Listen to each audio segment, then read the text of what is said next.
छत्रपती शाहू महाराज संशोधन प्रशिक्षण व मानव विकास संस्था अर्थात सारथी पुणे प्रायोजित कृषी विज्ञान केंद्राद्वारे अल्प कालावधीचे कृषी तंत्रज्ञान प्रशिक्षण कार्यक्रम मराठा व कुणबी समाज प्राधान्याने कृषी क्षेत्रामध्ये कार्यरत आहे. युवक युवती यांना राज्यातील नजीकचे कृषी विज्ञान केंद्राद्वारे देण्यात येणाऱ्या वेगवेगळ्या प्रशिक्षण उपक्रमांसाठी अर्ज मागविण्यात येत आहेत.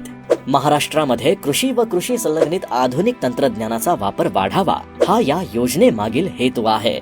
या संपूर्ण योजनेचे प्रायोजकत्व आर्थिक लाभ स्वरूपात सारथी संस्थेच्या मार्फत करण्यात येणार आहे. तरी लक्षित गटातील जास्तीत जास्त शेतकरी युवक युवती यांनी याचा लाभ घ्यावा. या योजनेत ऑनलाईन अर्ज करण्याची शेवटची तारीख 30 जून 2025 आहे. सारथीच्या विविध योजनांची व उपक्रमांच्या अधिक माहितीसाठी www.sarthi-maharashtra.gov.in या संकेतस्थळाला भेट द्या.